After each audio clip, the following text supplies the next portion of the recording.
हर हर महादेव। सावन आ रहे हैं और सावन में आप सभी को सावन की बहुत बहुत शुभकामनाएं। बहुत सारे व्यक्ति ऐसे हैं जो भगवान भोलेनाथ के भक्त हैं और वो पूरे सावन भर हर सोमवार को भगवान भोलेनाथ का व्रत रखते हैं। अब जब सावन आता है तो भगवान भोलेनाथ की सेवा करने के लिए भगवान भोलेनाथ के भक्त बहुत आतुर होते हैं।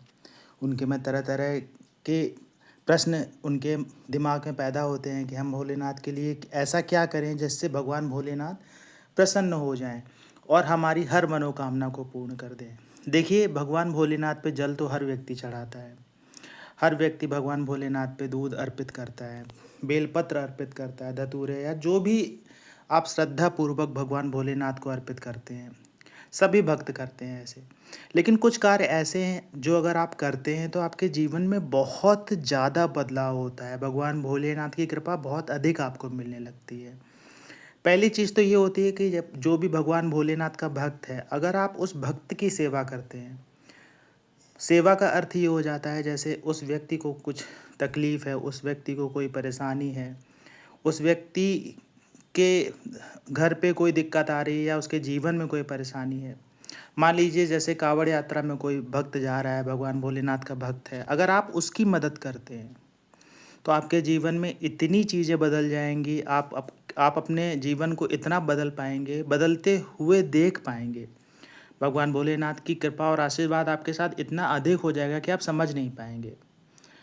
भगवान भोलेनाथ के भक्त जो कांवड़ यात्रा में जाते हैं, अगर कोई ऐसा भक्त आपको मिल जाता है जो भूखा है, जिसे भोजन की आवश्यकता है, और आप अगर उसे भोजन करा देते हैं तो निश्चित मान लीजिएगा कि आपके जीवन में कभी आप भूखे नहीं रहेंगे।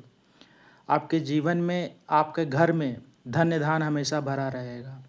और जब धन धान आपके घर में भरा रहेगा तो आपके जीवन में परेशानियां दूर दूर तक भी नज़र नहीं आएंगी। आपके जीवन में खुशियां ही खुशियां होंगी। भगवान भोलेनाथ की सेवा करने का अर्थ सिर्फ यही नहीं होता है कि आप वहाँ पे भगवान भोलेनाथ के मंदिर गए, उस शिवलिंग पे जल अर्पित कर दिया या दूध अर्पित कर दिया। वो जो आप कर रहे हैं वो तो आपको करना ही करना, वो तो भगवान भोलेनाथ की सेवा है ही। लेकिन कुछ ऐसी सेवाएं भी होती हैं जब भगवान भोलेनाथ को बहुत अत्यधिक प्रसन्न करती हैं। जैसे अगर आप उनका जप करते हैं, अगर आप उनके नाम का जप करते हैं या फिर उनके मंत्र का जप करते हैं, जो भी भगवान भोलेनाथ के आपका मंत्र पता है उसी मंत्र का आप जप करिए। जैसे बहुत ज़्यादा प्रचलित मंत्र ओम नमः शिवाय है। जब आपको कुछ नहीं पता होता है तो आप ओम नमः शिवाय का जप करिए। और इसमें ऐसा कुछ नहीं होता है कि महिलाएं नहीं कर सकती, पुरुष नहीं कर सकते, या इस मंत्र में ओम नहीं लगा सकते, ये नहीं कर सकते, वो नहीं कर सकते, ऐसा कुछ भी नहीं है। आप साधारण रूप से ओम नमः शिवाय का जप करिए। भगवान भोलेनाथ को कुछ व्यक्ति गुरु भी मानते हैं। भगवान भोलेनाथ से बड़ा अध्यात्म या फिर भगवान भोलेनाथ से बड़ा कोई संत, भगवान भोलेनाथ से बड़ा कोई योगी नहीं है।